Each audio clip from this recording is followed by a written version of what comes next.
കേരളത്തെ നടുക്കിയ പാലക്കാട് പോത്തുണ്ടി നെന്മാറ ഇരട്ടക്കൊലക്കേസിൽ പ്രതി ചെന്താമരയുടെ ശിക്ഷാവിധി നാളെ ഉണ്ടായേക്കും. പാലക്കാട് അഡീഷണൽ സെഷൻസ് കോടതിയാണ് വിധി പറയുന്നത്.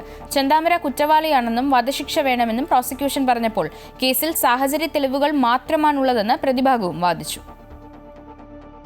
ചെന്താമര സ്ഥിരം കുറ്റവാളിയാണെന്ന് പ്രോസിക്യൂഷൻ വാദിച്ചു. സമൂഹത്തിന് തന്നെ ആപത്താണെന്നും വധശിക്ഷ നൽകണമെന്നുമായിരുന്നു പ്രോസിക്യൂഷൻ വാദം. പ്രതി കുറ്റകൃത്യം നടത്താൻ ഇനിയും സാധ്യതയുണ്ട്. ഗാന്ധിജിയല്ല താനെന്ന മനോഭാവം അതിന് ഉദാഹരണമാണ്. അതേസമയം മാനസാന്തരപ്പെടാൻ അവസരം നൽകണമെന്നാണ് പ്രതിഭാഗം വാദിച്ചത്. മുൻകാല സ്വഭാവം പരിഗണിക്കരുതെന്നും സാഹചര്യ തെളിവുകൾ മാത്രമാണുള്ളതെന്നും പ്രത്യക്ഷ തെളിവില്ലെന്നും പ്രതിഭാഗം വാദത്തിൽ ചൂണ്ടിക്കാണിച്ചു.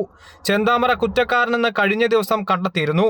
അതേസമയം നാളെ വിധി പ്രസ്താവന ഉണ്ടാകാൻ സാധ്യതയില്ലെന്ന് പ്രോസിക്യൂട്ടർ ജെ വിജയകുമാർ പറഞ്ഞു. നാളെ ലിറ്റിഗേഷൻ റിപ്പോർട്ട് പരിശോധിച്ച ശേഷം വരും ദിവസങ്ങളിൽ വിധി പറയാനാണ് സാധ്യത. നാളെ ചെന്താമരയെ നേരിട്ട് ഹാജരാക്കേണ്ടതില്ലെന്നും പകരം ഓൺലൈനായി ഹാജരാക്കുമെന്നും പ്രോസിക്യൂഷൻ വിഭാഗം കൂട്ടിച്ചേർത്തു. നമ്മൾ പ്രോസിക്യൂഷൻ്റെ ഭാഗത്തു നിന്ന് അത് ഡെത്ത് പെനൽറ്റി തന്നെ കൊടുക്കണം. അയാൾ ഒരു റിഗാർഡ്സ് ഇല്ലാത്ത മനുഷ്യനാണ്.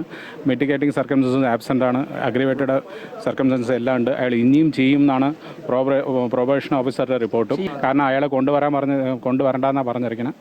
മറ്റേ VD മോഹനരം ഹാജരാക്കിയാൽ മതി എന്നാണ് പറഞ്ഞത്. എൻ്റെ അർത്ഥം നാളെ വിധി പറയില്ല എന്നാണ്. നെന്മാറ പോത്തുണ്ടി സ്വദേശികളായ സുധാകരനെയും അമ്മ ലക്ഷ്മിയെയും കൊലപ്പെടുത്തി 1.5 വർഷമാകുമ്പോഴാണ് വിധി വരുന്നത്. 2025 ജനുവരി 27 ചെന്താമര സുധാകരനെയും അമ്മ ലക്ഷ്മിയെയും കൊലപ്പെടുത്തിയത്. കേസിൽ 132 സാക്ഷികളും 30 ശാസ്ത്രീയ തെളിവുകളുമാണുള്ളത്. 6 വർഷം മുൻപ് സുധാകരന്റെ ഭാര്യ സജിതയെ ചെന്താമര കഴുത്തറുത്താണ് കൊന്നത്. കേസിൽ ജാമ്യത്തിലിറങ്ങിയ ശേഷമായിരുന്നു നാടിന് നടക്കിയ ഇരട്ടക്കൊല.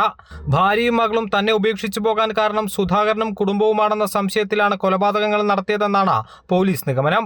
2019 സജിതയെ കൊന്ന കേസിൽ ചെന്താമരയ്ക്ക് ഇരട്ട ജീവപര്യന്തം ശിക്ഷ വിധിച്ചിരുന്നു. അമൃത ന്യൂസ്, തൃശൂർ.